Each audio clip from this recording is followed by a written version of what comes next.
मी कुठली तरी गोष्ट वाचलेली होती. नदीला महापूर येतो आणि नदीचं पाणी गावामध्ये शिरतं. ते गावात प्रशासनाचे लोक जातात, तहसीलदार जातो, सगळ्या गावातल्या लोकांना तिथून विस्थापित करतो, स्थलांतरित करतो. एक घर असतं की त्यातला माणूस त्यातनं बाहेर निघायला नकार देतो. तो जीप गाडी घेऊन गेलेला असतो तहसीलदार. तो म्हणतो, अरे निघ, आता पाणी धरणातनं सोडलेलं आहे, पाऊस मोठा आहे, तुमच्या घरात पाणी शिरेल. तो म्हणे, माझा देवावर प्रचंड विश्वास आहे, मी त्याची सकाळ दुपार संध्याकाळ आरती पूजा भक्ती सगळी करत असतो, सत्यनारायण दरवेळेला घालतो, मला काही होणार नाही, तुझा. तो बिचारा निघून जातो. पाणी त्याच्या घरामध्ये शिरतं, पहिल्या मजल्यापर्यंत येतं. तो गॅलरीमध्ये वाट पाहत असतो की आता पाऊस कमी होईल, मग पाऊस कमी होईल. तेवढ्या त्याला एक होडी येताना दिसते. होडीमध्ये काही लष्कराचे जवान त्याला खुणावत असतात की आमच्याबरोबर तुला न्यायला आम्ही आलोय. तो म्हणतो, माझा देवावर प्रचंड विश्वास आहे, तू निघून जा. ते विचार निघून जातात. पाणी छपरापर्यंत येतं. छपरावर तो काय सोनं नाणं पैसा अडका घेऊन बसलेला असतो, आकाशात नजर लावून पाऊस कमी होईल म्हणून पाहत. तेवढ्यात त्याला एक हेलिकॉप्टर घिरट्या मारताना दिसतं. त्यातनं एक शिडी सोडलेली असते आणि तो पायलट सांगत असतो की बसून ये. तो म्हणतो, नाही, माझा देवावर प्रचंड विश्वास आहे, मला काय होणार नाही. पाणी वाढतं, त्याच्या छपरावरनं जातं. तो पाण्यात बुडतो, मरतो, थेट परमेश्वरासमोर जातो आणि परमेश्वराला शिव्या घालायला लागतो. अरे परमेश्वरा, तू किती कृतज्ञ आहेस, मी आयुष्यभर तुझी पूजा अर्चा केली, कुठं होतास तू, का आला नाहीस मला वाचवायला. परमेश्वर शांतपणे उत्तर देतो, अरे ती जीप गाडी, ती होडी, ते हेलिकॉप्टर घेऊन मीच आलेलो होतो, तू मला ओळखलं नाही, असा तुझा प्रॉब्लेम आहे. आपल्याही आयुष्यामध्ये असे काही सिग्नल्स मिळत असतात की जे ओळखणं गरजेचं आहे. आणि या 7 सामाजिक पातकाच्या अनुषंगानं मी काही तुमच्याशी संवाद साधणार आहे. मला आठवतंय, सायन्स विदाउट ह्युमॅनिटीच्या अनुषंगानं बोलतो. मी नगरलाच SP असताना लोणीला doctor APJ Abdul Kalam sir आले होते. विजन कशा पद्धतीचं असलं पाहिजे त्याचं एक उदाहरण आहे, क्लासिक उदाहरण. कशासाठी आले होते, त्यांचा वाढदिवस होता त्या दिवशी. आणि वाढदिवसा दिवशी ते मुलांसाठी, कुठल्या मुलांसाठी, जे हँडिकॅप मुलं आहेत त्यांच्यासाठी जयपूर फूट प्रेझेंट घेऊन आले होते. कशा पद्धतीचा जयपूर फूट होता, पृथ्वी क्षेपणास्त्र बनवताना त्याचं जे आवरण बनवण्यात आलं, त्या आवरणाच्या मटेरियलचा किंवा मेटलचा त्यांनी अभ्यास केला आणि त्यांच्या लक्षात आलं की हे मटेरियल पृथ्वी क्षेपणास्त्र जे पाकिस्तानवरती मारा करण्यासाठी खास इंडियानं बनवलेलं होतं, 300 किलोमीटर त्याची रेंज असणार, हे आवरण जे आहे ते इतकं हलकं आहे आणि टणक आहे. हेच मटेरियल जर जयपूर फूट मध्ये वापरलं तर जे हँडिकॅप मुलं आहेत त्यांना किती सोयीचं ते पडेल. तो विचार करून त्यांनी खास त्या मटेरियलचे जयपूर फूट बनवून त्यांच्या वाढदिवसा दिवशी जी हँडिकॅप मुलं आहेत, फिजिकली चॅलेंज्ड मुलं आहेत, त्यांना देण्यासाठी ते त्या ठिकाणी लोणीला आणि त्या वाढदिवसा दिवशी त्यांनी गिफ्ट दिली. हा मानवतावाद आहे सायन्स मधला. मला आठवतं त्या दिवशी संध्याकाळच्या वेळेला मला ते 3 टेररिस्ट समोर दिसले. त्यावेळेला हॅवरसॅक्स होत्या. त्याच्या अगोदर साधारण 9:30 वाजले असतील. मी ओबेरॉयमध्ये ASL आमची संपली. ASL म्हणजे ऍडव्हान्स सिक्युरिटी लायझनिंग. आपले पंतप्रधान 28 नोव्हेंबरला ओबेरॉयमध्ये एक टाइम्स नाऊ चॅनेलचा कार्यक्रम होता, त्यासाठी येणार होते. म्हणून मी SPGचे अधिकारी, आमचे सगळे प्रोटेक्शन आणि सिक्युरिटीचे अधिकारी अशी ASL करत होतो. ती 9:30ला संपली डॉट. आणि मी त्यावेळेला जेवायला विनंती पण केली की सर आपण इथंच जेवणाची व्यवस्था केलेली आहे. आणि तर SPGची आयजी म्हटली की मी अगोदर कमिटमेंट दिलेली, म्हणून आम्ही तिथनं डक्स म्हणजे त्यांना रेडीमेड आम्ही हॉलमध्ये सापडलो असतो. त्याच्यावेळी ते जेवण कॅन्सल झाल्यामुळं मी घरी निघालो. घरी पत्नीला काय मी जेवण पण बनवायला सांगितलं नव्हतं. जाताना मी काहीतरी पार्सल बरोबर घ्यायचं म्हणून डाळ भात शेजारच्या हॉटेलमधून आणायला लावला. मी मेट्रोच्या शेजारी इन्स्पेक्टर क्वार्टर्स पण मला मिळाल्या नव्हत्या, त्या इन्स्पेक्टरच्या क्वार्टर्समध्ये मी राहत होतो.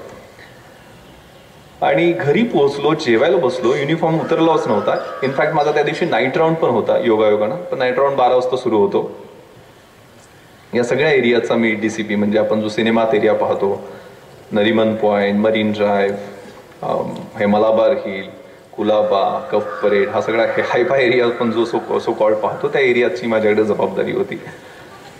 आणि घरी पोहोचलो, 2 घास खाल्ले असतील, 9:40 डॉट मला आमचे ॲडिशनल CP डॉक्टर वेंकटेशम सरांचा फोन आला.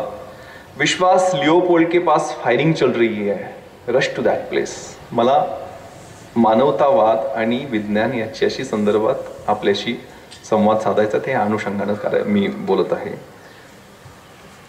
मी म्हटलं काय झालंय सर एक्झॅक्टली. एक कॉन्स्टेबल भी जखमी हुआ है ऐसे पता चल रहा है. सडनली वाटलं काहीतरी गँगवॉर असेल, काहीतरी असेल. पण लिओपोल्ड म्हटल्यानंतर माझ्या मनामध्ये 3 महिन्यापूर्वी आलेलं एक लिओपोर्ट असं लिहून आलं होतं. लिओपोर्ट नावाचं काहीतरी एक टार्गेट आहे टेररिस्टच्या समोर, आणि ते हायकोर्ट किंवा DGP ऑफिस असू शकतं. पण त्यावेळेला आम्ही विचार केलेला होता की लिओपोर्ट हे लिओपोल्ड हॉटेल असेल, कारण या हॉटेलमध्ये मोठ्या प्रमाणावर परदेशी नागरिक बियर प्यायला येतात. ते टुरिस्ट अट्रॅक्शन आहे. म्हणून तिथल्या मॅनेजमेंट बरोबर खूप सविस्तर चर्चा केलेली होती. आणि सगळ्यात महत्त्वाचं, परमेश्वरानं सिग्नल दिला होता की नाही मला माहीत नाही आहे, आणि त्या संदर्भात प्रधान कमिटी ज्यांनी या सगळ्या प्रकरणाची चौकशी केली त्यांनी आमच्या टीमबद्दल कौतुकाचे उद्गार काढलेले आहेत. 26 नोव्हेंबरला हल्ला झाला. 24 नोव्हेंबरला 2 दिवस अगोदर मी त्या हॉटेलच्या बाहेर जाऊन कंट्रोलला कॉल दिला होता. या ठिकाणी मोठ्या प्रमाणावर, आत्ताही तुम्ही कुलाबा कॉजवेमध्ये गेला प्रचंड गर्दी असते नागरिकांची. इथं बॉम्बस्फोट झाला तर मोठ्या प्रमाणावर हॉकर्स आणि हॉकर्सच्याकडे खरेदी करणारे प्रचंड मोठ्या प्रमाणात असणारे गर्दीतले नागरिक मरतील. त्यामुळे इथले हॉकर्स सगळे साफ करण्याची आवश्यकता आहे. टेररिस्ट थ्रेटवरचं प्लेस आहे. आणि त्या आणि दुसऱ्या दिवशी 24 आणि 25ला 193 हॉकर्स महानगरपालिकेच्या मदतीने आम्ही तिथं साफ केलेले होते. त्यामुळे टेररिस्टने जे रॅन्डम बाहेर फायरिंग केलं त्यात एकही नागरिक मृत्युमुखी पडला नाही.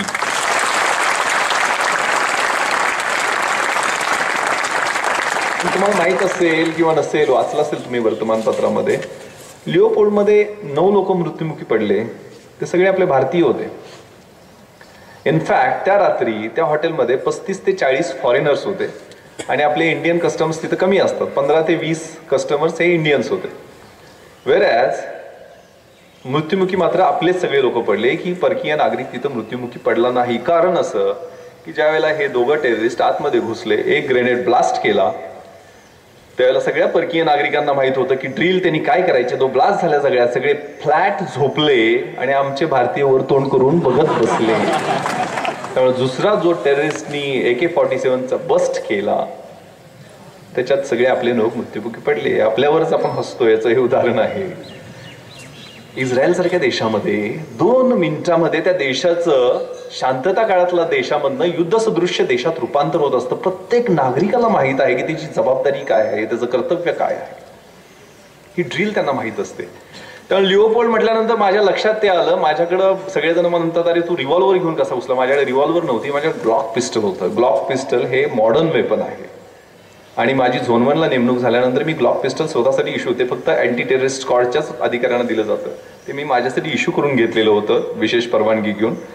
रिव्हॉल्वरमध्ये 6 गोळ्या असतात, त्याच्यामध्ये 18 गोळ्यांचे 2 मॅगझिन्स माझ्याकडे होते. मी 18 गोळ्यांचं मॅगझिन एक भरलेलं होतं, दुसरं मॅगझिन भरायला सुरुवात केली. ड्रायव्हर आणि RTPC माझे अमित खेतले, तरुण मुलगा, त्याला 3 वाजताच्या गोळीबारामध्ये 3 गोळ्या लागल्या. आत्ताच्या DG इन्सिग्निया त्याला मिळाला नुकताच.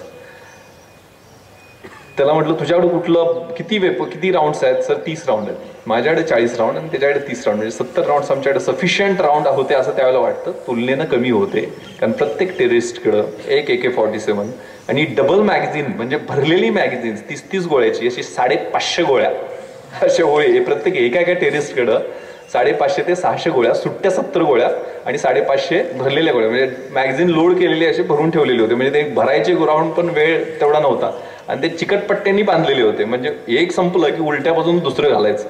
म्हणजे ते वेगळे, म्हणजे तुम्ही सिनेमात पाहिलं असेल कदाचित, ते उलट्या बाजून लगेच त्यात लोड करता येईल अशा पद्धतीचं. प्रत्येकाकडं 20 ते 25 ग्रेनेड्स, म्हणजे एक ग्रेनेडचा ब्लास्ट झाला तर त्याच्या 25 मीटरच्या परिघामधला माणूस मेलाच पाहिजे. आणि प्रत्येकाकडं 8 kgचा एक RDXचा बॉम्ब. RDXचा बॉम्ब 8 kgचा, म्हणजे डोममध्ये जे ब्लास्ट झाल्यानंतर ताजमध्ये 3 वाजता तशा पद्धतीचा ब्लास्ट. सुदैवानं तो CST मधला बॉम्ब 5 तारखेला डिफ्यूज करण्यात आला, तोपर्यंत लोकेटच झाला नव्हता. असे प्रत्येकाच्या प्लास्टिकच्या बॅगेमध्ये आमच्या सब इन्स्पेक्टरनी उचलून बॉम्ब नेले. हो, ओबेरॉयच्या दारावरचा साळुंके नावाच्या माझ्या इन्स्पेक्टर तो उचलून नेला हातामध्ये. सुदैवानं तिथं काय घटना घडली नाही, तो डिफ्यूज करण्यात आला, टायमर सेट झाला नव्हता व्यवस्थितपणे. प्रत्येकाकडे ॲडिशनल पिस्टल आणि पिस्टलचे 60 राऊंड अशी प्रचंड मोठी सामुग्री घेणारे हे 18 ते 25 वयोगटातले हे टेररिस्ट हे ट्रेंड होते, वेल ट्रेंड होते. त्या तुलनेत आमच्याकडे अम्युनिशन, वेपन्स, त्यांच्याकडेही बुलेटप्रूफ जॅकेट्स नव्हते, माझ्याकडेही नव्हते. तो वेगळा विषय आहे, त्याच्या संदर्भात मी बोलत नाही आहे. पण ज्यावेळेला हा कॉल आला त्यावेळेला मी खाली उतरलो. माझ्या RTPCला मी त्याची पिस्टल लोड करायला सांगितली. माझी पिस्टल मी लोड करून घेतली.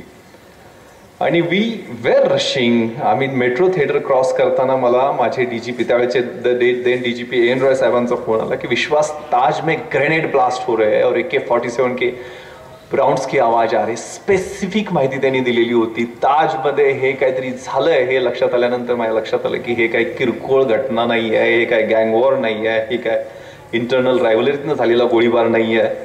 हा दहशतवादी हल्ला आहे आणि खूप मोठा हल्ला आहे. आणि माझी घड्याळ झटकन 1.5 महिन्यापूर्वी गेलं 1.5 महिन्यापूर्वी ताजवरती असं काहीतरी होईल असंही लिहून आलं होतं. म्हणजे काही या गोष्टी तुम्हाला माहीत असतील किंवा तुम्ही कदाचित मीडियामध्ये ऐकल्या पण असतील.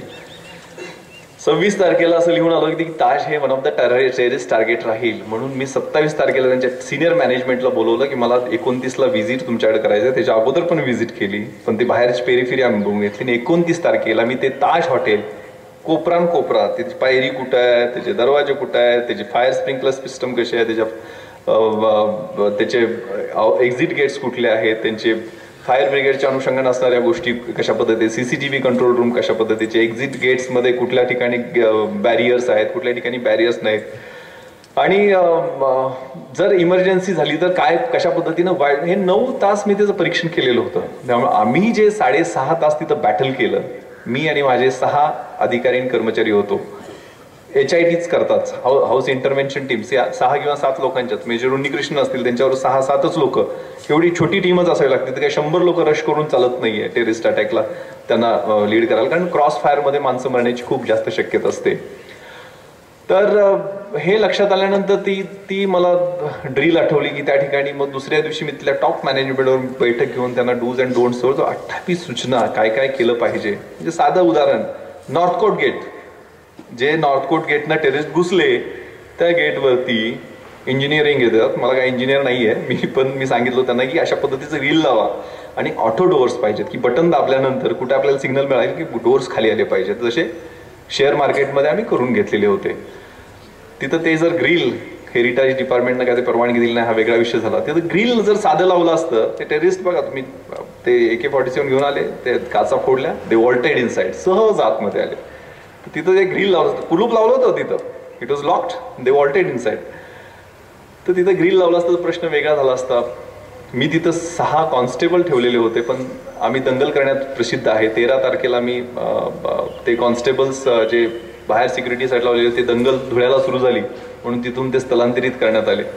हे वेगळे विषय आहेत. पण ताजला अटॅक झालाय हे लक्षात आल्यानंतर मला ही सगळी चित्र आठवली आणि मग मी माझ्या मदतीसाठी रिइन्फोर्समेंट मागून आय रश टुवर्ड्स ताज. ताजच्या मुख्य दरवाजावर गेलो नाही, ताजच्या रिअर एंट्रन्सला. ताज तुम्हाला माहित असेल बांधताना उलटं बांधलेलं आहे. म्हणजे ताजची 1905 साली बांधलेली एक सुंदर वास्तू आहे, पण ते समुद्राच्या दिशेनं त्याचं तोंड असायला पाहिजे होतं. पण त्यावेळेला आर्किटेक्टनं ते म्हणजे इंग्लंडमधून इथंपर्यंत पोहोचे तोपर्यंत 3 महिन्याचा अवधी लागायचा आणि आर्किटेक्टनं तो मॅप पाठवला, तो उलट्या दिशेनं बांधलेला आहे. म्हणजे दिशा त्याची समुद्राच्या दिशेनं तोंड पाहिजे होतं, ते उलट्या दिशेनं तोंड आहे. आणि जुनी वास्तू जी आहे 1905ला बांधलेली, ते ओल्ड हेरिटेज विंग. आणि तुम्ही जी नवीन इमारत पाहता 18 मजल्यांची, ती नवीन ताजची इमारत 1960ला बांधली.